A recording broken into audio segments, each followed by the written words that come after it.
JEE 2026 phase 1 January 23rd morning shift chemistry questions നോക്കുന്നു. അതിൽ integer type ചോദ്യമാണ് question number 23. X milligram of pure HCl was used to make an aqueous solution. 25 ml of 0.1 molar barium hydroxide solution is used when the HCl solution was titrated against it. The numerical value of X is dash into 10 to the power minus 1. Molar mass ഒക്കെ തന്നിട്ടുണ്ട്. അപ്പോൾ നമ്മുടെ chapter some basic concepts of chemistry, stoichiometry, mole concept, titration പോലുള്ള കോൺസെപ്റ്റുകളാണ് ഇവിടെ involve ആയിരിക്കുന്നത്. നമുക്ക് നമ്മുടെ റിയാക്ഷൻ എഴുതി നോക്കാം. നമുക്ക് ഇവിടെ പറഞ്ഞിരിക്കുന്നത് HCl ഉം ബേരിയം ഹൈഡ്രോക്സൈഡും ആസിഡും ബേസും തമ്മിലുള്ള ടൈട്രേഷനെ പറ്റിയാണ്. നമുക്ക് ആ റിയാക്ഷൻ എഴുതി നോക്കാം. ബേരിയം ഹൈഡ്രോക്സൈഡ് ആരുമായിട്ട് റിയാക്ട് ചെയ്യുന്നു? HCl ആയിട്ട് റിയാക്ട് ചെയ്യുമ്പോൾ ബാലൻസ് ചെയ്ത് എഴുതുമ്പോൾ 2HCl ആയിട്ടാണ് റിയാക്ട് ചെയ്യുക.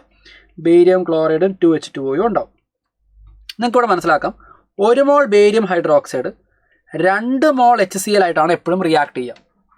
നമ്മളോട് പറഞ്ഞിരിക്കുന്നത് നോക്കിയേ, 25 ml 0.1 മോളാർ ബേരിയം ഹൈഡ്രോക്സൈഡ്. അപ്പോൾ അതിൽ നിന്ന് molarity into volume in ml എന്ന് പറഞ്ഞാൽ നമ്പർ ഓഫ് മില്ലിമോൾസാണ്. Number of millimoles.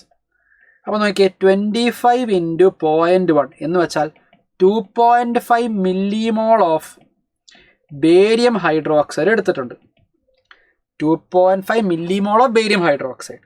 അപ്പോൾ ഇവിടെ 2.5 മില്ലിമോൾ ആണ് റിയാക്ട് ചെയ്യുന്നതെങ്കിൽ കറസ്പോണ്ടിങ്ങിലി HCl എത്ര റിയാക്ട് ചെയ്യണം? 5 മില്ലിമോൾ HCl റിയാക്ട് ചെയ്യണം. 5 മില്ലിമോൾ. ഇനി നോക്കിയേ, നമ്മളോട് പറയുന്നത് X milligram of pure HCl was used to make an aqueous solution എന്നാ പറയുന്നത്. Okay, X milligram pure HCl was used. അപ്പോൾ നമുക്കിവിടെ 5 മില്ലിമോൾ ഉണ്ടെന്ന് മനസ്സിലായി. 5 മില്ലിമോളിൽ നിന്ന് അതിൻ്റെ മാസം കണ്ടുപിടിച്ചാലോ? HClൻ്റെ മോളിക്കുലാർ മാസ് 36.5. 5 ഇൻറ്റു 36.5 എന്ന് പറഞ്ഞാൽ അത് 182.5 മില്ലിഗ്രാം ഓഫ് HCl ആണ് എടുത്തത് അല്ലേ? നമ്മൾ ചോദിച്ചേക്കുന്നതാ 5 മില്ലിമോൾ ഓഫ് HCl ഉണ്ട്. 5 മില്ലിമോൾ ഓഫ് HCl ഉണ്ടാണെങ്കിൽ അതിൻ്റെ മാസ് എത്രയായിരിക്കും? Into molar mass 36.5. 182.5 milligram of HCl ഉണ്ടാവണം. അതാണ് x. This is actually x. അപ്പോൾ x is equal to 182.5.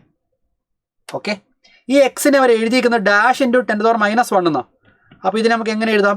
You can write the same as 1825 into 10 to the power minus 1. നമ്മളിവിടെ fill ചെയ്യേണ്ട integer value എന്തായിരിക്കും? 1825.